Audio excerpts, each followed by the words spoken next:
Hello दोस्तों, कैसे हो आप सब। आई होप आप सब अच्छे होंगे, स्वस्थ होंगे, मस्त होंगे। आपकी तैयारी एकदम बेहतर कंटिन्यू चल रही होगी। क्लास नंबर दोस्तों, जैसा कि आपको पता है 15 नंबर ये है। ऑलरेडी 14 क्लासें हैं इस चैनल पर अपलोड हो चुकी है। इलेक्ट्रिशियन थ्योरी के मोस्ट इंपॉर्टेंट एमसीक्यू लेकर एक बार आपके लिए उपस्थित हूँ। हाँ जी दोस्तों, आप अगर पीजीएसएल जूनियर टेक्नीशियन ट्रेनिंग का एग्जाम देने वाले तो ऐसे ही एग्जाम के अंदर पूछे जाएंगे पर्सन। और दोस्तों अब इंपॉर्टेंट बात यह है कि अपनी एमसीक्यू की जो जो ये पीडीएफ है वो तैयार हो चुकी है दोस्तों। ठीक है, इसके अंदर समथिंग लगभग 300 प्लस ही है क्वेश्चन। ठीक है, ये 300 क्वेश्चन प्लस ही है मेरे अंदाजे से। तो दोस्तों 300 प्लस एमसीक्यू अगर आप पीडीएफ इसकी लेना चाहते हो तो आप हमारे व्हाट्सअप नंबर पर कमेंट कर सकते हो दोस्तों। व्हाट्सअप नंबर मैं बता देता हूँ आपको, ये मेरा व्हाट्सअप नंबर है। इस पर आप मैसेज कर सकते हो। क्या लिखोगे कि मेरे को पीडीएफ चाहिए, ठीक है, तो मैं आपको पीडीएफ प्रोवाइड करवा दूंगा। 63 67 65 50 76 दोस्तों। ठीक है, इस व्हाट्सअप नंबर पर आप मैसेज करोगे तो मैं आपको पीडीएफ प्रोवाइड करवा दूंगा। 350 एमसीक्यू दोस्तों, मोस्ट इंपॉर्टेंट है ये एग्जाम की दृष्टि से। ठीक है, कहीं से कहीं मतलब कहीं ना कहीं क्वेश्चन पुट हो ही जाएगा, ये मेरा अनुमान कहता है। लगभग 100 में से 90% मेरा अनुमान है कि इसमें पर्सन पुट होगा ही होगा। ठीक है, तो दोस्तों पीडीएफ चाहिए तो कमेंट कर देना, सॉरी व्हाट्सएप पे मैसेज कर देना इस नंबर पे, तो मैं आपको लिए पीडीएफ प्रोवाइड करवा दूंगा। तो फाइनली अपने चलते हैं। आज का पहला क्वेश्चन है। आपको पता है रेगुलर कंटिन्यू हमें क्लासें दे रही हैं। अगर आप पहली बार विजिट कर रहे हो इस वीडियो पे दोस्तों, तो 14 क्लासें ऑलरेडी इस चैनल पर प्रोवाइड हो चुकी है, जो कि पीजीसीआईएल की junior technician training electrician theory की है। मोस्ट इंपॉर्टेंट है, ठीक है, एमसीक्यू है। बहुत डीपली से मैंने करवाया दोस्तों। जो हमारे साथ कंटिन्यूटी रेगुलर स्टूडेंट हमारे साथ जुड़े हैं उनको पता है। ठीक है, आप देख सकते हो उनके जो कमेंट्स नीचे आते हैं। मतलब कि 14 नंबर वीडियो अगर देखोगे तो उसके अंदर कमेंट देख लो दोस्तों, कैसे लाए कि हमारे समझाने का तरीका सब कुछ मतलब बढ़िया एकदम आपको पसंद आए तो लाइक कर दिया करो। और एक व्हाट्सएप ग्रुप में इसे या टेलीग्राम ग्रुप में ज़रूर शेयर कर दिया करो, ताकि हमारा भी मोटिवेशन है दोस्तों बढ़ता रहे। फॉरवर्ड जरूर कर दिया करो दोस्तों। अगर कंटेंट अच्छा लगे तो प्लीज़ लाइक वाली संख्या में कमी नहीं रहनी चाहिए। देखो क्वेश्चन नंबर 1, जितना हो सके मैं डीपली जाने की कोशिश करता हूँ, जैसे कि मैं आपको हमेशा बताता आया हूँ माय डियर।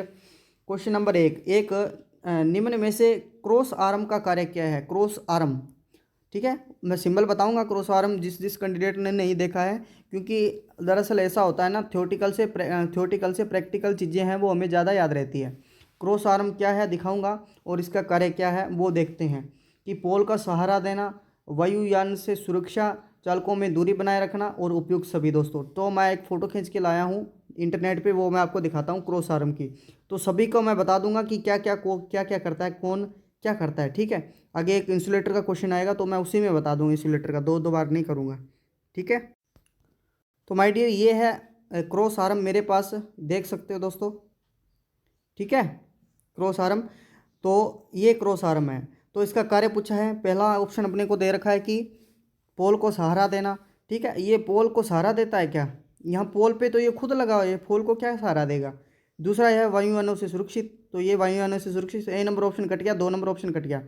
तीसरा अपने पास जो ऑप्शन था कि ये जो वायर है, ठीक है, इनको क्या है, चालकों में ये दूरी बनाए रखना, तो सही है ऑप्शन नंबर अपना। ठीक है, 3 नंबर ऑप्शन उधर कर देंगे अपने। तो दोस्तों इसमें देखो कि मान लो ये मेरे पास आर फेज जा रहा है, और ये मान लो मेरे पास वाई फेज जा रहा है, और ये ऊपर वाला सबसे ऊपर है वो बी जा रहा है। ठीक है, मान लेते हैं एग्जांपल के तौर पर। देखो तो ये क्या करता है, आर और वाई के बीच स्ट्रेंथ तनाव प्रतिबल ऐसा पैदा कर देता है, जिससे कि ये क्रॉस आर्म तीनों वायरों को दूर दूर कर देता है। ठीक है, मतलब सिंपल सा तरीका है, वायर शॉर्ट नहीं होने देता ये, इसीलिए इसका उपयोग करते हैं क्रॉस वायर। मान लेते हैं अपने एक ही इंसुलेटर पर, इस पे यहाँ कर दिया, इस पे यहाँ कर दिया, इंसुलेटर इस पे लगा दिया, इस पे लगा दिया, तो वैसे वायर शॉर्ट होने की ज़्यादा संभावना रहती है। इसीलिए अपने क्या करते हैं, क्रॉस आयरन का प्रयोग करते हैं, और जिससे कि वायर शॉर्ट ना हो, और अपनी थ्योरी में थ्योरेटिकल भाषा बोलते हैं कि चालकों में ये दूरी बनाए रखता है। ठीक है, अब इसमें इसमें जो स्टे वायर का उपयोग करते हैं ना, पर यहाँ पे एक स्टे वायर लगाई होती है। ठीक है, जो कि स्टे वायर अपनी किसकी बनी होती है, जिसको गाय वायर बोलते हैं। ठीक है, ये जीआई से निर्मित होती है। ये क्या करती है, पोल को सहारा देती है, यहाँ पे पोल को सहारा देती है। ठीक है, पोल को मतलब यहाँ पे जो पोल को सहारा देना मतलब खड़े रखती है पोल को। ठीक है, तो मैंने वहाँ पे पता नहीं क्या हो गया था, वो चल गया था एकदम, मैसेज निकल गए थे। तो पोल का जो पोल का सहारा देती है उसको बोलते हैं माय डियर स्टे वायर। जो कि ये पोल हो गया माय डियर, तो यहाँ पे लगी होती है, ये पोल हो गया, यहाँ पे इसके बीच में एक इंसुलेटर लगा होता है। ठीक है। इसके बीच में एक इंसुलेटर होता है, जो मैंने कई बार बताया माय डियर, ये अंडाकार इंसुलेटर होता है या स्टील इंसुलेटर इसको बोलते हैं। ठीक है, योग इसको पृथक करने का काम करता है। ये गाय गाय वायर क्यों बोलते हैं, क्योंकि कई बार आपको देखा होगा, ऐसे याद रख लेना, कई बार गाय आती है तो कोई जो उसको खुजली होती है तो इस पे वो रगड़ने लग जाती है सींग वगैरह अपनी। ठीक है, ऐसे याद रख लेना। और ये माय डियर कई बार पूछा जाता है एग्जाम के अंदर, क्या कि ये पोल है, मान लो ये मेरे पास पोल है, ये स्टे वायर है और ये भूमि है। ठीक है, तो ये स्टे वायर है, इस डिग्री का जो कोण बनाता है ना, ये हमेशा कितने डिग्री का बनाता है माय डियर, तल से 45 डिग्री। भूमि से तल का जो कोण होता है वो 45 डिग्री का कोण होता है। ठीक है, यहाँ से अगर यहाँ से पूछोगे ये तो 90 डिग्री होगा ना, ये वाला 45 डिग्री का कोण होता है। ठीक है, इतनी बात समझ में आ गई। और option number C right answer कर देंगे। और वायु यानी से सुरक्षा कौन करता है माय डियर, फुटबॉल होती है एक, ट्रांसमिशन लाइन में बीच में लगी होती है, आपने देखा होगा प्रैक्टिकली, जो जलती है रात में, जब वायुयान ऊपर से गुजरते हैं तो उनको पता लग जाता है कि यहाँ पे क्या है, बड़ी ट्रांसमिशन लाइनें हैं, यहाँ से जो एरोप्लेन है थोड़ा सा ऊंचा ऊंचा आना चाहिए। ठीक है, इसका कई बार एग्जाम के क्वेश्चन पूछ लेते हैं। जो क्रॉस आर्म किससे निर्मित होते हैं, गैल्वेनाइज्ड आयरन, जीआई बोलते होते हैं, जीआई से निर्मित इसको किया जाता है। ठीक है, लोहा होता है एक प्रकार का। देखो पिन इंसुलेटर में अभी बता के है ना आपको कि पिन इंसुलेटर में प्रति डिस्क प्रचालन वोल्टेज का मान कितना होता है, 11 केवी प्रति फेज, 11 केवी प्रति न्यूट्रल, 11 केवी अर्थ। अब आपको सभी को पता है कि 11 किलोवाट के लिए एक डिस्क प्रयोग करते हैं। ठीक है, एक डिस्क का प्रयोग करते हैं 11 केवी के लिए। ठीक है, तो इसमें 2 या 3 डिस्क लगी होती है, तो 3 कितनी होती है, 13 केवी, मतलब 33 केवी, सॉरी 33 केवी तक के इसका प्रयोग कर सकते हैं। अब 33 केवी इसमें फेज भी है, न्यूट्रल भी है, अर्थ भी है, यहाँ पर कन्फ्यूज हो गए ना, तो माय डियर 33 केवी प्रति फेज, एक फेज के लिए एक डिस्क का प्रयोग 11 केवी तक किया जा सकता है। ठीक है, 3 फेज के लिए 3 डिस्क का उपयोग, इसमें डिस्कें लगी थी, मैं बताऊंगा आपको डिस्कें कौन सी है, एग्जाम वो दूंगा आपको, फोटो लाइए मैंने खींचकर ताकि आपको अच्छे से समझ में आ जाए। तो 33 केवी तक करेंगे, सिंपल सा प्रचालन है। ये थ्योरेटिकल है, ये है थ्योरेटिकल, पर मैंने क्या ऐसी चीज़ों को महसूस किया है कि प्रैक्टिकल में अगर पूछ लेना तो प्रैक्टिकल ये वो 13-11 नहीं होता, प्रैक्टिकल में 13.2 केवी प्रति फेज एक डिस्क का मान होता है। ठीक है, प्रति डिस्क प्रचालन कितना होता है, प्रैक्टिकली 13.2 केवी प्रति फेज, इतना सहन कर सकता है, पर अपने थ्योरेटिकल कितना मानते हैं, 11 केवी मान लेते हैं। 11 केवी से अगर 33 केवी की लाइन होगी ना तो 3 डिस्क लगा देते हैं, दिखाते हैं मैं डिस्क कहाँ लगती है माय डियर। वो एक ये जो होता है ना, क्या नाम है इसका, क्रॉस आर्म, उसके भी कई प्रकार के होते हैं। जो पीछे मैंने दिखाया था वो वी आकार का था, यूं करके था ना, ये देखो यूनिलिटी पोल क्रॉस। ठीक है, ये पोल क्रॉस ऐसे होगा यहाँ पे, मतलब कई प्रकार के होते हैं, पढ़ लेना माय डियर। तो ये मेरे पास है इंसुलेटर, एक दिखा देता हूँ आपको मैं। तो माय डियर ये है मेरे पास इंसुलेटर, तो देख सकते हो ये पोर्सलिन या चीनी मिट्टी का बना होता है, एक अर्धचालक पदार्थ होता है, देख सकते हो। इसके अंदर ये डिस्क होगी और ये डिस्क, ठीक है, और 3 डिस्क, ऐसे डिस्कें लगी होती है, काफ़ी सारी डिस्कें होती, तो इस डिस्क का मान एक जो होता है वो 11 केवी प्रति फेज होता है, एक डिस्क का मान। अगर ये 3 डिस्कें होती है, ये तो मतलब 33 केवी तक उपयोग करते हैं। बेसिकली अपने इसका उपयोग करते हैं वितरण लाइन में, इसका उपयोग ज़्यादा किया जाता है। ठीक है, यार इसकी बात याद रखना, ये हमेशा ऊर्ध्वाधर स्थिति में लगाया जाता है। इसकी एक बात मेरे को याद आ रही है, और क्या कि इसका देख लो, ये जो भाग होता है ना, ये वाला, ये थोड़ा सा मत तिलकना होता है, मतलब तिलक जाता है, अपने कुछ भी इसमें मिट्टी डालेंगे ना थोड़ा सा नीचे आ जाएगा तो बिल्कुल तिलक जाता है। तो ये इसका क्यों बनाया जाता है, और क्योंकि जब भी ओश की बूंदें या बारिश की बूंदें अपने होती है ना, बारिश होती है, तो इस पर जब भी पानी गिरता है ना तो वो इस पर ठहरता नहीं है, प्रैक्टिकली देखा होगा, ठहरता नहीं है, वो एकदम से नीचे गिर जाता है। ठीक है, इसीलिए इसको थोड़ा सा तिलकना अब बनाया जाता है। तो आई होप आपको ये दोनों क्वेश्चन अच्छी तरीके से समझ में आ गया होगा।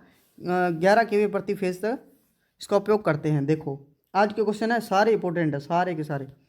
देखो एक 2 पोल में झोल का मान अधिकतम होता है, 2 पोल में झोल किसे कहते हैं, सैग माय डियर। ठीक है, सबसे पहले सैग को समझना होगा, तभी इस क्वेश्चन का राइट आंसर हो सकता है। ऊपर नीचे मध्य में पोल इकाई। देखो मैं 2 पोल बना लेता हूँ, क्योंकि झोल होती है तो हमेशा 2 पोलों के बीच में ही होती है। ठीक है, और ये यहाँ से वायर मेरे पास जा रही है, ये तीनों फेज मान लेता हूँ मैं, RYB है, ये तीनों फेज मैंने निकाल दिए यहाँ से RYB, तो मैं एक ही फेज को यहाँ से निकाल देता हूँ। ठीक है, अब देखो इसको बोलते हैं झोल, इसको बोलते हैं झोल। झोल मतलब नीचे खिसक जाना। देखो इसका झोल ये है, ये 2 पोल और है, देखो इसकी वायर यहाँ से निकल कर यहाँ जा रही है। ठीक है, तो ये झोल क्या है, ज़्यादा है, वायर अपने को यहाँ होनी चाहिए स्ट्रेस। ठीक है, तो इसका झोल ज़्यादा है और इसका झोल है कम है, सैग जिसको बोलते हैं। ठीक ठीक है। तो ये क्या है, इसमें क्वेश्चन अपने को पूछा है कि मैक्सिमम कहाँ पर होती है, दो पोलों में झोल का अधिकतम मान कहाँ होता है। तो झोल का मान अधिकतम मैक्सिमम होता है, ठीक है, ना कि इसके पास होगा। इसके पास तो देखो बिल्कुल कम, इसके पास भी बिल्कुल कम। तो मध्यम में जो वायर होती है ना, उसका जो पोल के जो मध्यम में होता है ना, वो पोल का जो जो झोल का मान है वहाँ एक मैक्सिमम होता है दोस्तों, ठीक है। झोल का अधिकतम मान कहाँ होता है, मैक्सिमम यहाँ पे बीच में होता है, मध्यम में बोलते हैं। कम पूछ ले फिर, कम तो यहाँ होता है पोल के नज़दीक, पोल के पास बोल सकते हैं, ठीक है। यहाँ पे झोल का मान कम होता है। अब ये झोल का एक फॉर्मूला होता है, या अपने बोल सकते हैं कि झोल है किस बात पे निर्भर करती है। तो झोल को बोलते हैं सेग, और डब्लू कभी आ जाए एग्जाम के अंदर तो फॉर्मूला कर देना, Li² पौन के अंदर 8T। ये फॉर्मूला होता है झोल ज्ञात करने के लिए एक पोलो में, ठीक है। तो डब्लू मेरे पास है माय डियर, एस है जो क्या है, वेट। डब्लू मेरे पास है वेट, सेग है, मतलब सेग समानुपाती भार, जितना भार बढ़ेगा उतना ही सेग बढ़ेगा, ठीक है। एल मेरे पास है जो दोनों पोलों के बीच की दूरी है ना, वो उसको लंबाई आप बोल सकते हैं, वो है, ठीक है। तो उनकी क्या होती है, वर्ग के व्युत्क्रमानुपाती है, ठीक है। टी मेरे पास है तनाव, तो तनाव के क्या है, सेग व्युत्क्रमानुपाती है, क्योंकि आप देख सकते हो एस बराबर 1/T आएगा, ठीक है। जितना तनाव बढ़ेगा उतना ही सेग घटेगा। अब इसके कई बार एग्जाम के अंदर पूछ लिया जाता है कि गर्मियों के मौसम में जो सेग है वो ज़्यादा होता है या कम होता है, क्योंकि गर्मियों के अंदर ज़्यादा होता है सेग, ठीक है, और सर्दियों में कम होता है। सर्दियों में कम होता है क्यों, क्योंकि सर्दियाँ पड़ती है और तारे हैं, तारे इकट्ठी हो जाती है, ठीक है। मतलब कि बहुत, क्या समझाऊँ, कैसे समझाऊँ आपको, मतलब कि तारें होती है ना जो, वो क्या हो जाती है, पूरी सिकुड़ जाती है, तो तनाव है झोल वो कम हो जाता है, ठीक है। मान लो मेरे पास है, मैं एक एग्जांपल के तौर पर आपको समझा दे रहा हूँ, देखो, ताकि आपको अच्छी तरीके से क्लियरली समझ में आ जाए। ये मेरे पास पोल है दो, और ये मेरे पास वायर जा रही है, तो ठीक है। ये है मेरे पास है गर्मी का, ठीक है, सॉरी ये मैं सर्दी का मान लेता हूँ, ये मेरे पास है सर्दी का, ये मेरे पास है सर्दी का क्या है, झोल, क्या है, सर्दी का झोल, ठीक है। वहीं मैं गर्मी का झोल मान लेता हूँ, गर्मी का झोल फिर कहाँ आएगा, गर्मी का झोल कहाँ आएगा, यहाँ आएगा, ठीक है। गर्मियों में झोल ज़्यादा होता है, ठीक है। समझ में आएगी क्या तरीक, मध्यम कर देंगे। देखो अच्छा क्वेश्चन है, कलर चेंज। जब उपभोक्ता वोल्टेज का मान उत्पादन केंद्र के वोल्टेज से ज़्यादा हो जाते हैं तब खालिस्तान प्रभाव उत्पन्न होता है। फेरेंटी प्रभाव, त्वचा प्रभाव, स्मिता प्रभाव, कोरोना प्रभाव। उपभोक्ता मतलब अपने, उत्पादन मतलब GSS, उपभोक्ता का मान अपना, इससे यहाँ से वोल्टेज आ रही है 240, मान लो यहाँ से GSS से निकल रही है कितनी, 440 मान लो, मतलब एग्जांपल के तौर पर, वैसे तो 11 kV निकलती है फीडर से, तो 440 यहाँ से निकल रही है, अपने पास है मान लो पहुँच रही है 460 वोल्टेज। तो दोस्तों अपने पास 460 है, उत्पादन केंद्र 440 है, तो मतलब उपभोक्ता वोल्टेज का मान उत्पादन केंद्र के वोल्टेज से अधिक हो जाए तो उसको क्या कहते हैं, फेरेंटी प्रभाव होता है। ये प्रैक्टिकली नहीं होता है, मैं भी GSS पे काम किया हूँ, मैंने कई बार देखा है, ये कभी नहीं होता माय डियर। वोल्टेज डाउन ही डाउन चलते जाते हैं, डाउन डाउन चलते जाते हैं, कैपेसिटर अपने लगा देते हैं, तो भी माय डियर ऐसा होता है कि कम से कम 10% तक वृद्धि होती है, उससे ज़्यादा नहीं होती, क्योंकि लोड ज़्यादा होता है ना माय डियर, ठीक है। तो ऐसा प्रैक्टिकली नहीं होता, पर अपने थ्योरेटिकली इसी चीज़ों को अनुभव करते हैं या पढ़ते हैं। फिर इसके निवारण के लिए इसका भी वोल्टेज अपने को ज़्यादा भी नहीं जाना चाहिए, क्योंकि इक्विपमेंट फिर अपने उसके हिसाब से लगाए ना, उपकरण है जो घर के उपकरण है, फिर ज़्यादा वोल्टेज आएंगे तो जल जाएंगे बेसिकली। तो इसका निवारण के लिए अपने एक शंट इंडक्टर का प्रयोग करते हैं, ठीक है। किसका उपयोग करते हैं, शंट इंडक्टर का। और ये हमेशा ओनली, एक बात पूछी जाती है, ओनली अल्टरनेटिंग करंट, ठीक है, नो DC। बात आई समझ में, मतलब है DC सप्लाई पर ये नहीं देखा जाता, ओनली AC सप्लाई पर होता है फेरेंटी प्रभाव। निवारण के लिए शंट इंडक्टर का उपयोग करते हैं, ठीक है। और ये फ्रिक्वेंसी के क्या होता है, समानुपाती होता है। और कोरोना इफेक्ट की भाई बात आ जाती है कि ये नहीं, कोरोना इफेक्ट की कई बार पूछ लेते हैं, मैं थोड़ा सा बता देता हूँ अभी आता है इसको। जो कोरोना इफेक्ट के कारण जो संलग्न का प्रभावी व्यास है ना, वो बढ़ जाता है, ठीक है। ये AC और DC में दोनों में देखा जाता है, सॉरी माय डियर, वो फ्रिक्वेंटी प्रभाव जो फ्रिक्वेंसी के समानुपाती है, ठीक है, ये नहीं। फेरेंटी त्वचीय और स्मिता, त्वचा प्रभाव है, त्वचा पर स्किन इफेक्ट है, वो फ्रिक्वेंसी के समानुपाती है, ओनली ये भी AC में लगता है। स्मिता प्रभाव ये भी AC सप्लाई में दिखेगा, ये AC और DC तीनों के तीनों प्रभाव AC में दिखेंगे, कोरोना प्रभाव DC में दिखेगा, त्वचा प्रभाव फ्रिक्वेंसी के समानुपाती है, ठीक है। इस शंट इंडक्टर का प्रयोग करेंगे और कोरोना प्रभाव AC DC में प्रभावी मान व्यास बढ़ जाता है, और इसी के अंदर क्या होता है, अपने को हिसिंग की आवाज़ कई बार मैंने बताया है, हिसिंग की आवाज़ सुनाई देगी, जिससे क्या है, जिससे अपने जो रंग है पैरामैग्नेटिक किरणों के रूप में दिखाई देगा जब शॉर्ट सर्किट थोड़ा सा होगा तब। ठीक है, भाई क्लियरली आ गया होगा बात याद में। फेरेंटी इसका राइट आंसर कर देंगे, A number option is right answer. देखो क्वेश्चन नंबर, ये सबसे अच्छा क्वेश्चन, जिसने यहाँ तक देखा है वीडियो को, मतलब कि कुछ ना कुछ जरूर सीख के जाओगे आप, आज तक इस चीज़ों को नहीं पढ़ा होगा। देखो, क्रांतिक विध्वंसकारी वोल्टेज का मान दृश्य क्रांतिक विध्वंसकारी वोल्टेज से कम होता है, ज़्यादा होता है, बराबर होता है, उपयुक्त सभी। माय डियर, देखो इस क्वेश्चन को हल कराने से पहले मेरी आपसे फिर रिक्वेस्ट रहेगी दोस्तों, अगर आप हमारे चैनल पर नहीं जुड़े तो सब्सक्राइब कर लें और साथ ही बेल आइकन को प्रेस कर लें, क्योंकि हम हर भर्तियों को अपडेट, हर एडमिट कार्ड की अपडेट, हर कट ऑफ की वीडियो, ठीक है, सब की वीडियो बताते हैं कि इसकी वैकेंसी कब आएगी। थ्योरी भी कई बार अपनी पढ़ा देते हैं, मेरा मन होता तो बेसिकली अपनी चीज़ों पे मतलब ऑफिशियल चीज़ें अपलोड की जाती है। देखो, अगर आप इसकी पीडीएफ लेना चाहते हो, 300 प्लस एमसीक्यू की पीडीएफ है दोस्तों, तो 63, 67 और 65 और 50 और 76 इस नंबर पे आप मैसेज कर सकते हो, व्हाट्सएप पर एसएमएस कर सकते हो कि मेरे को 350 एमसीक्यू की पीडीएफ चाहिए। ये बहुत ही मोस्ट इंपॉर्टेंट है पीजीसीएल एग्जाम अगर आप देने वाले हो तो। ठीक है, देखो क्वेश्चन नंबर 5, वोल्टेज मेरे पास दो प्रकार की होती है माय डियर, कौन सी होती है? एक तो क्रांतिक विध्वंसकारी, एक होती है दृश्य क्रांतिक विध्वंसकारी। ठीक है, ये क्रांतिक विध्वंसकारी जो वोल्टेज होती है ना, जहाँ वायर में क्या होता है माय डियर, वोल्टेज जहाँ वायर में मान लो ये RY/3 फेज जा रहे हैं, 33 kV के जा रहे हैं। ठीक है, जहाँ वायर में केवल हमें हिसिंग की सुनाई देती है। ठीक है, केवल अपने हिसिंग की आवाज़ सुनाई देती है। हिसिंग, वो कई बार आपने पोल्स बड़े बड़े देखे होंगे तो अपने उसके नीचे से गुजरते हैं तो बहुत एक अपनी आवाज़ सुनाई देती है हिसिंग की। ठीक है, मतलब कि वो मैग्नेटोस्ट्रिक्शन के कारण या उसके कारण होता है, एक ट्रांसफार्मर वैसे करें तो हिसिंग की आवाज़ सुनाई देती है। ठीक है, वो उसको क्या बोलते हैं, अपने जाते हैं, हम सीधा सवाल रख लो कि वायर में जहाँ केवल अपने को हिसिंग की आवाज़ सुनाई दे उसको क्रांतिक विध्वंसकारी वोल्टेज का मान वोल्टेज कहते हैं।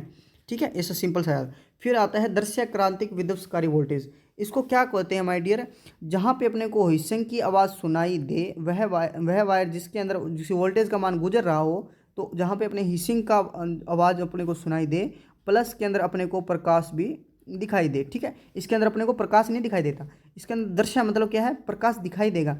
जहाँ पे अपने को हिसिंग की आवाज़ सुनाई दे प्लस के अंदर अपने को प्रकाश भी दिखाई दे, उस वोल्टेज को क्रांतिक दृश्य क्रांतिक विध्वंसकारी वोल्टेज कहा जाता है माय डियर। ठीक है, अब इसका पूछा है कि का मान कम होता है का ज़्यादा होता है, तो हमेशा बात याद रख लेना कि क्रांतिक विध्वंसकारी का मान दृश्य क्रांतिक विध्वंसकारी वोल्टेज से कम होता है। मतलब है सीधा सिंपल याद रख लोगे, दृश्य क्रांतिक विध्वंसकारी वोल्टेज का मान अधिक होता है, तभी तो माय डियर, तभी तो अपने क्या है, प्रकाश दिखाई देगा। ठीक है, इसका मान ज़्यादा होता है अपनी। तो आई होप आपने कुछ नया सीखा होगा, हमेशा नया सिखा के जाता हूँ।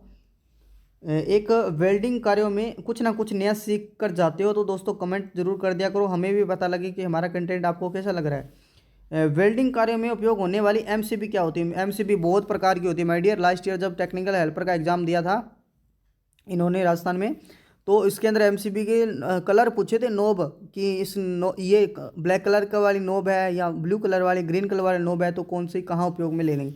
तो नोब वाले एमसी के पार्ट को जरूर पढ़ के जाना, थोड़ा सा आपने अगर कवर नहीं किया तो। अब पूछा है वेल्डिंग कार्यों में कौन सी उपयोग करते हैं, सबकी मैं बता देता हूँ डीपली, क्योंकि दोस्तों थोड़ा थोड़ा आपका रिविजन कराना मोटा मोटा मेरा भी कर्तव्य बनता है दोस्तों। ठीक है, और घरेलू कार्य में कौन सी उपयोग करते हैं, टाइप सी की। ठीक है, टाइप सी की मैं बात करूँ दोस्तों तो औद्योगिक कार्यों में औद्योगिक कार्यों में यूज कर ले हैं। के की बात करें तो जितने भी विद्युत उपकरण होते हैं ना माय डियर, ये अपने लिए इंपॉर्टेंट है, विद्युत उपकरण के अंदर टाइप के प्रकार की एमसीबी का उपयोग करते हैं। एमसीबी तो पता है ना क्या होती है, मिनिएचर सर्किट ब्रेकर। ठीक है, ये क्या करती है, परिपथ के अंदर जब शॉर्ट सर्किट या ओवरलोड धारा अपने बाहर करते हैं तो प्रोटेक्शन से अपने को सुरक्षा प्रदान करती है वैसे तो। ठीक है, जो टाइप डी प्रकार की होती है ना, वो वेल्डिंग कार्यों में उपयोग करते हैं। ठीक है, जहाँ पे वेल्डिंग कार्य हो रहे हैं वहाँ टाइप डी प्रकार की एमसीबी अपने को उपयोग में करते हैं। ये बहुत डीपली क्वेश्चन है, एमसी के प्रकार आ जाते हैं। एमसी का उपयोग जो पुराने समय में अपने करते थे ना, वो 5 से 63 एम्पियर तक की एमसीबी उपयोग में लेते थे। उसके बाद दोस्तों दूसरा चल जाता था, बड़ी बड़ी जो सर्किट ब्रेकर है, जैसे और सर्किट ब्रेकर से ऑयल सर्किट ब्रेकर से एयर सर्किट ब्रेकर, वो चल जाते थे। ठीक है, और इसकी जो रेटिंग पूछ लेते कई बार, तो हमेशा याद रख लेना फ्यूज की रेटिंग किस में होती है, एम्पियर में, तो इसकी भी एमसीबी की एम्पियर में रेटिंग होती है। ठीक है, और जीवित तार के श्रेणी क्रम में लगती है एमसीबी, मतलब फेज तार के श्रेणी क्रम में, और वैसे सेम वर्किंग प्रिंसिपल वैसे वही है उसके वाला, फ्यूज वाला। हाँ डियर, एक बात मेरे को याद आ गई, कई बार इसको क्या पूछेंगे, चल मैं बता ही देता हूँ आपको। इसके अंदर कई बार ऑपरेटिंग टाइम पूछ लेते हैं, तो माय डियर याद रख लेना 0.03 से 4 सेकंड में ये ऑपरेट हो जाती है। ठीक है, ये ऑपरेटिंग टाइम है, मतलब प्रचालन समय। देखो क्वेश्चन नंबर 7, सब चीज़ें बताता हूँ माय डियर, बहुत हेल्प करता हूँ यार, बहुत मेहनत लगती है। एक लाइक वाले संख्या पे अब कुछ नहीं फर्क पड़ेगा, लाइक वाला संख्या दबा दिया करो माय डियर, बिना बोले दबा दिया करो। निम्न में से एक तड़ित निरोधक बनाने के लिए किस सामग्री का प्रयोग करते हैं, aluminium, copper, lead peroxide, cobalt. सबसे पहले इस क्वेश्चन को हल करने के लिए अपने सबसे पहले जानना होगा कि तड़ित निरोधक किसको बोलते हैं। लाइटनिंग अरेस्टर नहीं होता, उसको बोलते हैं तड़ित निरोधक। आकाशीय बिजली से सुरक्षा करने के लिए, मतलब बड़ी बड़ी ट्रांसफार्मर पोल की लाइनें, तो ट्रांसफॉर्मेशन में जो बिजली गिरती है उस पर, मतलब वो तारों पे ना गिरे, लाइटनिंग अरेस्टर पर गिरे, और जो लाइटनिंग अरेस्टर है वो ग्राउंड होता है, लाइन से ग्राउंड इसका अर्थ मानते हैं कि वो ग्राउंड कर देता है। ठीक है, बिजली मान लेता है। बिजली कैसे उत्पन्न होती है आपको पता है क्या? मैंने आवेश के अंदर आपको समझाया था, मेरी आपने देखी होगी तो थ्योरी मैंने भी कराई हुई है माय डियर। ठीक है, प्लेलिस्ट के अंदर जाओगे, उसके अंदर थ्योरी बहुत अच्छी तरीके से समझाई है मैंने। एक ये बादल होता है प्लस प्लस का आवेश, जिसमें एक माइनस का आवेश होता है। ठीक है, दोनों आवेश भिड़ते हैं तो इसमें एक दरार पैदा होती है, जिसको बिजली कहा जाता है। ठीक है, तो बिजली अपने पोल पर गिरती है, तो इससे जो सुरक्षा उपकरण होते हैं उस सुरक्षा करने के लिए क्या करते हैं, लाइटनिंग अरेस्टर का उपयोग किया जाता है। ठीक है, और ये सामग्री पूछ रहा है, तो किस सामग्री का प्रयोग किया जाता है, लेड पेरोक्साइड। ठीक है, PbO2 जिसको बोलते हैं, लेड पेरोक्साइड। और इसके मैं बता दूं तड़ित निरोधक और भी धातुएं होती है जिसका बना होता है माय डियर, जिंक ऑक्साइड बोल सकते हैं, जिंक ऑक्साइड का बना हो सकता है। एक थेराइड, ये जरूर याद रखना, थेराइड का बना हो सकता है, जिंक ऑक्साइड का बना हो सकता है, पर अपने को यहाँ पे नहीं दिया होता, अपने लेड पेरोक्साइड का बना होता है, इसलिए अपने option number C is right answer कर देंगे माय डियर। ठीक है, और आकाशीय बिजली से गिरने के कारण क्या होता है, आवेश उत्पन्न होता है, वो बता दिया मैंने। ठीक है, आई होप आपने समझ में आ गया। लाइटनिंग अरेस्टर वाला कई बार एग्जाम के अंदर पूछ लेते हैं my dear question. Question number 8, एक शॉर्ट ट्रांसमिशन लाइन में सुरक्षा के रूप में निम्न में से उपयोग होने वाली रिले है। शॉर्ट ट्रांसमिशन लाइन है, प्रतिघात रिले, प्रतिबाधा रिले, महो रिले, प्रवेशकता रिले। मैं आपको चारों के चारों उपयोग बताऊंगा। शॉर्ट ट्रांसमिशन में उपयोग होने वाली लाइन जो है रिले, उसको प्रतिघात रिले कहते हैं। ठीक है, प्रतिबाधा रिले होती है, मध्यम ट्रांसमिशन लाइन होती है ना, मध्यम ट्रांसमिशन लाइन को क्या बोलते हैं, शॉर्ट ट्रांसमिशन लाइन। ठीक है, और जो महो रिले होती है, इसका अन्य नाम प्रवेशकता रिले होता है। ठीक है, जो लॉन्ग दूरी की, जो लंबी दूरी की लाइन होती है ना, लॉन्ग दूरी, ये वो लॉन्ग लाची वाला नहीं है, वही लॉन्ग लाची समझे ना। लॉन्ग दूरी मतलब लंबी दूरी की लाइनें होती है, उसके लिए उपयोग करते हैं प्रवेशकता और महो रिले। ठीक है, इसका एक नाम और मेरे को याद आ रहा है अभी, क्या बोलते हैं इसको, प्रोब हिट। हाँ, प्रोब हिट रिले भी इनको बोलते हैं, एक अन्य नाम होता है इन दोनों का। ठीक है, आई होप आपको क्लियरली आ गया होगा, याद भी जब आपने पढ़ा होगा। तो क्वेश्चन नंबर 9, एक ये न्यूमेरिकल है, जैसा कि प्रेमराम अपने पास जुड़ा हुआ है, शायद उसका नाम है माय डियर स्टूडेंट, वो उसका कई बार कमेंट आ जाता है कि हमको न्यूमेरिकल प्रोवाइड करो, तो एक दो न्यूमेरिकल सही बात है आपकी। ये न्यूमेरिकल आपके लिए आज कुछ ना कुछ नया सीख कर जरूर जाओगे इस न्यूमेरिकल से।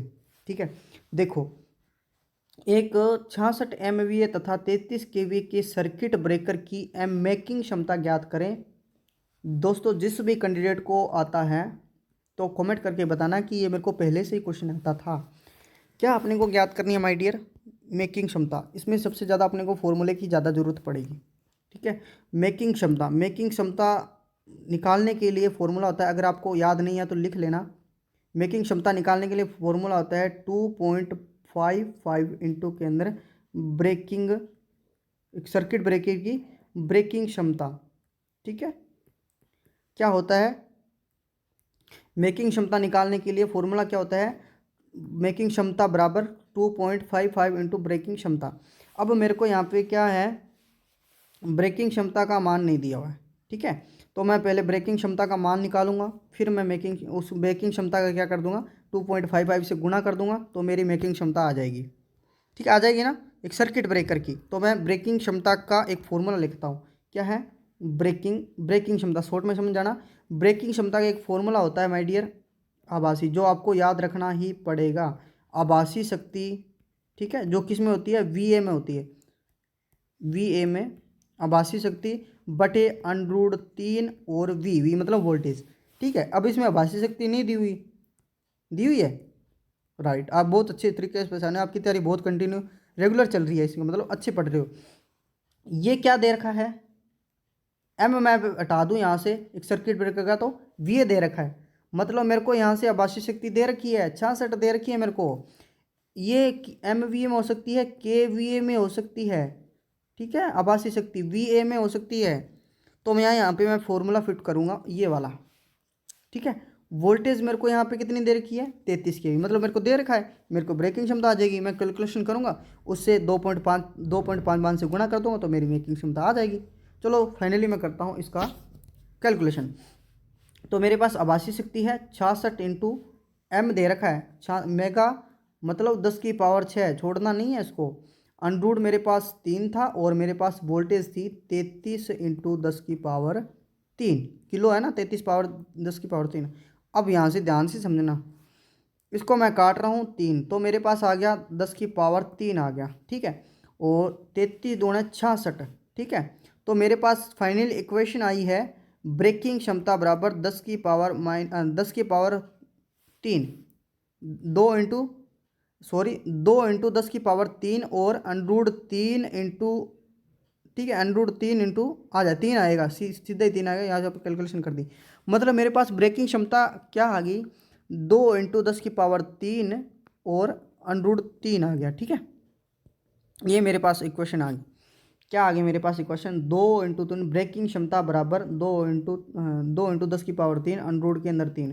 तो मैं इसको कैलकुलेशन करूँगा, 10 की क्यूब क्या होती है, 2000 होती है, ठीक है, 1/3 हो गया सीधे। तो मैं इसको करूँगा, 2000 बन जाएगा मेरे पास, और √ के अंदर 3 आ जाएगा। अब मेरे को पता है 2000 का भाग दूंगा मैं 1.732, ठीक है। √3 का मान कितना होता है, 1.732, √2 का मान 1.414, ठीक है। 5 तक तो याद रखा करो, मेरे को तो 2 √3 और 2 की याद, आप 5 तक याद रखना। देखो मैं इसको कैलकुलेशन करूँगा, भाग दूंगा मैं 1/732 2000 का, तो मेरे पास फाइनली आएगा 11.54। इतनी लंबी कैलकुलेशन करने के बाद अपना माइंड सेट हो जाता है भाई, ठीक है, ब्रेकिंग क्षमता कितनी आई, 1154, राइट आंसर। नहीं दोस्तों, क्या निकाल रहे हैं ये, क्या निकाल रहे हैं, ब्रेकिंग क्षमता निकाल रहे हैं अभी तक। अब ब्रेकिंग क्षमता मेरे पास आ गई, ब्रेकिंग क्षमता मेरे पास आ गई इंटू 2.5, 2.5 इंटू 2.55 बराबर कर देंगे मेकिंग क्षमता, कैपेसिटर की मेकिंग क्षमता। तो दोस्तों 2.55 से इसको कैलकुलेशन करो, तब जाके राइट आंसर आएगा, ठीक है। 2942, 2942 इसका राइट आंसर आएगा शायद, ठीक है। और आगे क्वेश्चन आएगा कि किस इन दोनों में से जो अभी मैं बता दे दूंगा तो उसका आंसर आप कर दोगे, अभी मैं नहीं बताऊंगा उसका, लास्ट क्वेश्चन आएगा, फिर मैं इस क्वेश्चन पे दोबारा आऊँगा। आई होप आपको समझ में आ गया होगा दोस्तों। नहीं आया तो वीडियो को थोड़ा सा स्किप करके देखें, क्योंकि टाइम का थोड़ा इशू रहता है। तो 28 मिनट की वीडियो भी बन गई है। एक कलर चेंज कर लेता हूँ। निम्न में से किस परिपथ वियोजक में क्या बोलते हैं इसको, सर्किट ब्रेकर, ठीक है। सर्किट परिपथ वियोजक में धारा चॉपिंग की समस्या आती है, ACB VCB oil circuit breaker ACCB। अब कई बार एग्जाम के अंदर क्वेश्चन पूछ लेते हैं, इसमें 4 क्वेश्चन बता देता हूँ। VCB का है वैक्यूम सर्किट ब्रेकर, निर्वात परिपथ वियोजक एयर सर्किट ब्रेकर, वायु परिपथ वियोजक ऑयल सर्किट ब्रेकर है, ये है नहीं है। ACB air blast circuit breaker, सीधा आंसर बता देता हूँ, एयर ब्लास्ट सर्किट के अंदर धारा चॉपिंग की समस्या आती है माय डियर, ठीक है। ये क्या होता है दरअसल मैं आपको बता दूं, चैम्बर में क्या होती है, अधिक दबाव के साथ वायु भरी, ठीक है, सर्किट ब्रेकर के कारण भरी होती है। तो जो अपने जो कॉन्टैक्ट होता है ना, वो नेचुरल करंट से पहले अपने शून्य पर खोल देता है, इसको क्या कहते हैं, धारा चॉपिंग की समस्या कहते हैं। सीधा सा याद रख लो यार भी, इसमें होता है एक निवारण इसका आता है। फिर अपने क्या करते हैं, प्रतिरोध स्विचिंग का उपयोग करते हैं माय डियर, ठीक है। प्रतिरोध, यार ये पेन ला रहा है ना, पेन भी ला रखा तो भी ये ढंग से नहीं लिखा जा रहा, क्योंकि सर्दी का मौसम है, वैसे ही नहीं चलते हाथ। तो देखो ये सर्किट ब्रेकर का सिंबल होता है ना याद आपको, ये सर्किट ब्रेकर का सिंबल होता है, एग्जाम के अंदर आए तो कर देना। और इसके अंदर प्रतिरोध स्विचिंग का उपयोग करते हैं यहाँ पे, जो क्या करता है धारा को बाईपास कर देता है और जिससे कि धारा चुपिंग की समस्या कम हो जाती है। ठीक है, यहाँ पे क्या है, करंट को दो भागों में विभाजित कर जाता है, क्योंकि आपको पता है समांतर क्रम में क्या होता है, समांतर क्रम में धारा का मान भिन्न भिन्न और श्रेणी क्रम में धारा का मान समान। क्या करते हैं, परिपथ में प्रतिरोध स्विचिंग का उपयोग कर देते हैं। Question number 11, H6 circuit breaker में भरी जाने वाली गैस क्या होती है। सबसे पहले इसके अंदर गैस कौन भरी जाती है, H6 है, क्या है, गैस है, ये इसके अंदर भरी जाती है। ये सर्किट ब्रेकर है, जिस नाम का सर्किट ब्रेकर होगा उसमें ही वो क्या वैक्यूम जो भरा उसमें भरा होगा। ठीक है, जैसे मान लो SF6 है, मतलब सल्फर हेक्साफ्लोराइड, इसमें क्या है, गैस भरी जाती है। वो गैस हमेशा ऋणात्मक प्रकार की होती है। ठीक है, कौन सी होती है, ऋणात्मक प्रकार की होती है। इसका उपयोग अपने एक्स्ट्रा हाई वोल्टेज में करते हैं। कहाँ, इस सर्किट ब्रेकर का उपयोग एक्स्ट्रा हाई वोल्टेज मतलब 765 kV तक इसका इस्तेमाल किया जाता है। ठीक है, और इस गैस की मैं बता देता हूँ, जैसे इसके अंदर ऑप्शन दे रखे हैं ना, ज्वलनशील विषैली। भाई सर्किट ब्रेकर के अंदर ज्वलनशील गैस थोड़ी भरेंगे, आग पहले ही पकड़ लेगा, विषैली बंदे का मारना थोड़ी है। ठीक है, विषैली मतलब जहरीन, गैर विषैली उसमें कोई प्रकार का जहर नहीं उसमें नहीं होता विषैली। और गैर अज्वलनशील मतलब आग नहीं पकड़ने वाली गैस होती है। ठीक है, और ये रंगहीन होती है और गंधहीन होती है। माय डियर, बहुत अजीब सी स्मेल आती है इसके अंदर, आप देखोगे ना तो बहुत अजीब सी स्मेल आएगी इसके अंदर। देखो क्वेश्चन नंबर 12, ये अच्छा क्वेश्चन है। अब इसके अंदर 3 क्वेश्चन मैंने लाए हैं इस दोस्त के, बहुत इंपॉर्टेंट क्वेश्चन है। देखो, जब तीनों फेज RYB आपस में टकरा जाते हैं तो वो एक किस प्रकार का दोष है। सीमित दोष, असमित दोष और सीमित दोष। ये असीमित है दोस्तों, ऑप्शन नंबर राइट दोनों हो गया, मतलब सेम हो गए। तो दोस्तों दोष 2 प्रकार के होते हैं, फॉल्ट। ठीक है, सम्मित दोष और असम्मित दोष। ठीक है, सीमित दोष और असीमित दोष का कोई दोष नहीं होता, मतलब A number option, B number cut गया और डी नंबर अपना कट गया, अपने पास 2 ही रहेगी ओनली फॉर सीमित दोष और असीमित दोष दोस्तों। ठीक है, इस दोष को सममित दोष कहा जाता है। जब तीनों फेज आपस में, मान लो ये ऐसे पूछ रहा है कि तीनों फेज मेरे पास माय डियर जा रहे हैं RYB, ये मेरे पास R है, ये मेरे पास Y है और ये मेरे पास B है, ये तीनों फेज आपस में टकरा जाते हैं, यहाँ शॉर्ट हो जाते हैं, उस प्रकार के दोष को क्या बोला जाता है, सीमित दोष बोला जाता है।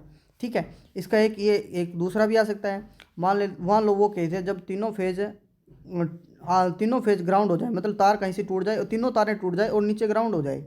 ठीक है, सप्लाई चल रही हो, तो उस प्रकार का किस दोष होता है, वो समित दोष उसको कहते हैं। ठीक है, अभी के लिए इतना ही, ए नंबर ऑप्शन कर देंगे। देखो क्वेश्चन नंबर 13, अगर 2 फेज टूटकर नीचे गिर जाते हैं तो वो किस प्रकार का दोष है। RYB, अभी समझा के RYB, मान लो B नीचे गिर गया और Y नीचे गिर गया, एक सीधा पड़ा है मतलब टूट गया बीच में से, तो उस प्रकार को दोष को असीमित दोष कहा जाता है। ठीक है, 2 फेज गिर जाए नीचे और एक चल रहा हो सीधा हो, 2 फेज टूट जाए बीच में से। ठीक है, तो मतलब वायर टूट गई या कुछ झोल ज़्यादा हो गया, कुछ एनी कारण अपने बोल सकते हैं इसके अंदर 2-4 ऑप्शन और आते हैं माय डियर। कौन से आते हैं कि ये तीनों फेज है, इसमें से एक अगर गिर गया तो भी सीमित दोष होगा। ठीक है, 2 अगर गिर गया तो भी सीमित दोष है। ठीक है, और इसके अंदर एक इंपॉर्टेंट बात कौन सी है कि मान लो ये 3 फेज जा रहे थे RYB, तीनों शॉर्ट हो गए तो कौन सा था, सम्मित दोष। ठीक है, इसके अंदर माय डियर मैं बताना चाहता हूँ, अगर 2 शॉर्ट हो जाए ना तो राइट चुपके से असीमित दोष कर देना। ठीक है, असीमित दोष कर देना, उस टाइम इस C option number is right answer कर देंगे अपने। आई होप समझ में आ गया होगा ये प्रैक्टिकली। अब देखो सबसे अधिक दोष खतरनाक कौन सा है, सीमित दोष। अभी मैं बता के आया, सिंपल सी बात बताता हूँ आपको। ठीक है, देखो यहाँ पे मैं लिख देता हूँ सारे के सारे दोष एग्जाम्पल के तौर पे लिख देता हूँ, ताकि आपको एक बार मोटा मोटा रिवीजन आ जाए। ये तीनों फेज अगर शॉर्ट हो गए तो इसको बोलते हैं सम्मित दोष। ठीक है, अगर तीनों फेज ग्राउंड हो जाए इसको भी बोलते हैं सम्मित फेज। ठीक है, दोष। अब मैं यहाँ पे ब्लैक कलर में ले रहा हूँ, अगर दो फेज शॉर्ट हो जाए तो असमित दोष। ठीक है, अगर दोनों नीचे आ जाए तो असमित दोष, अगर एक नीचे आ जाए, एक फेज नीचे आ जाए तो उसको बोलते हैं असमित दोष। इसके 2 एग्जाम्पल है इसके। अब देखो इसमें सबसे अधिक खतरनाक दोष कौन सा है, भाई इस ये है या ये है या ये है, तो ये वाला है दोस्तों, तीनों वायरें शॉर्ट हो रही है, वो तो फॉल्ट होगा, आग लग जाएगी अंदर। तो इसको बोलते हैं सम्मित दोष, ठीक है। सम्मित दोष सबसे अधिक अधिक खतरनाक है दोस्त, ठीक है। क्वेश्चन नंबर लास्ट है आज का, क्योंकि दोस्तों इतना ही है आज। 35 मिनट की क्लास हो रही है, 15 क्लासें मैंने आपके लिए अपलोड करा दी है दोस्तों। बहुत मेहनत लगी है यार, ऐसी चीज़ें आपको बहुत टाइम लगा है दोस्तों। ध्यान से देखा करो, समझा करो, जो भी मैं चीज़ें पढ़ाता लिखाता हूँ बहुत इंपॉर्टेंट रहती है, ठीक है।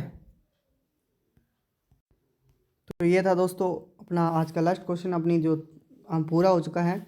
सिलेबस लगभग मैंने पूरा कंप्लीट करवा दिया दोस्तों। बाकी आप ये सोचते हो कि हाँ अभी तो दिन 3-4 पढ़े हैं, आप क्यों चढ़वा रहे हो दोस्तों। ऐसा होता है ना, अब अपने एक थ्योरी की लाइन है, तो अपने हर टॉपिक से एक एक लाइन का क्वेश्चन उठ सकता है। तो कहीं से क्वेश्चन बना लो, एक हर लाइन का इतने तो क्वेश्चन बहुत सारे बन सकते हैं, बस कितने भी क्वेश्चन बना जाओ अनलिमिटेड हो जाते हैं इलेक्ट्रिशियन थ्योरी में। कहीं से क्वेश्चन इतने तो बहुत बनते हैं, पर अपने बेसिकली मोटा मोटा पढ़ा है कि ऐसे ऐसे होता है। उम्मीद करता हूँ आपने कुछ हमसे नया सीखा होगा, और जुड़े रहिएगा दोस्तों। अगर कोई वैकेंसी आती है तो हम आपके लिए अपडेट ज़रूर करवाते रहिएगा। जैसे ही दोस्तों आपने स्किप किया चैनल को तो मत खा जाओगे, जैसे कि मैं बताता आया हूँ हर बार। जो हमारे साथ पुराने कैंडिडेट जुड़े हैं उनको पूछ के देख लेना कितना हमने प्रॉफिट किया है अभी तक इस चैनल पे, उनको कितना प्रॉफिट मिला है। एक सर्किट ब्रेकर में मेकिंग क्षमता का मान ब्रेकिंग क्षमता से कितना होता है। अभी मैं निकाल के आया कि मेरे पास जो ब्रेकिंग क्षमता का मान था कितना था, 2942। इतना याद हो जाता है दोस्तों माय डियर, क्योंकि पहले उसको क्वेश्चन को लिखते हैं, फिर हम कैलकुलेशन करते हैं, फिर इस पे कैलकुलेशन कराते हैं, तो याद हो जाता है, ठीक है। 1154 था, तो कितना है मेकिंग क्षमता का मान अधिक होता है, तो क्या होता है, मेकिंग क्षमता का मान हमेशा अधिक होता है। ये लिख लेना अंडरलाइन करके, मेकिंग एक सर्किट ब्रेकर में मेकिंग क्षमता का मान एक सर्किट ब्रेकिंग क्षमता के मान से अधिक होता है, ठीक है। बाकी आपको पीडीएफ चाहिए तो इस नंबर पे कांटेक्ट कर लेना, ये मेरे नंबर है दोस्तों, ठीक है। और व्हाट्सएप पे मैसेज कर देना ओनली कि पीडीएफ चाहिए दोस्तों, ठीक है। ये पीडीएफ बनकर तैयार हो चुकी है, मैं पीडीएफ आपको प्रोवाइड करवा दूंगा। लगभग 350 से प्लस एमसीक्यू इसमें है, आपके लिए उपलब्ध करवाए हैं, ठीक है। तो आज के लिए इतना ही, धन्यवाद दोस्तों, मिलते हैं नेक्स्ट वीडियो में। और जैसे ही कोई अपडेट आता है भर्ती का, और कोई आपकी एडमिट कार्ड कोई चेंजिंग डेट आती है, वैसे एडमिट कार्ड आपका 7 फरवरी आ गया है, तो एडमिट कार्ड के अंदर लिखा होगा कि 7 फरवरी को ही एग्जाम होगा, तो आपका एग्जाम 7 फरवरी को। नो टेंशन रही है, जो भी विद्यार्थी असमंजस में है, कोई टेंशन लेने की बात नहीं है, बस तैयारी करिए कंटिन्यू, और दिन बहुत कम रहेंगे माय डियर, और खींचती है मीटर। तो आज के लिए इतना ही, और चैनल पर पहली बार विजिट करें तो सब्सक्राइब जरूर कर लें यार, साथ ही बेल आइकन को प्रेस कर लें। टेलीग्राम कर लें, लिंक आपके लिए डिस्क्रिप्शन में अवेलेबल करवा दिया है, अगर नहीं जुड़े तो टेलीग्राम पर जाके जरूर जुड़े, क्योंकि हर टॉपिक के लिए वीडियो बनाना संभव नहीं होता है। कोई भी अपडेट आती है छोटी बड़ी, हम सबसे पहले आपके लिए टेलीग्राम पर प्रोवाइड करवाते रहते हैं। तो आज के लिए इतना ही, फाइनली हफ्ते मिलते हैं नेक्स्ट वीडियो में। आपका यहाँ तक जुड़ने के लिए बहुत बहुत धन्यवाद। वीडियो अच्छी लगे तो प्लीज़ कमेंट कर देना, अपने दोस्तों को फॉरवर्ड जरूर कर दिया करो, ठीक है। आज के लिए इतना ही।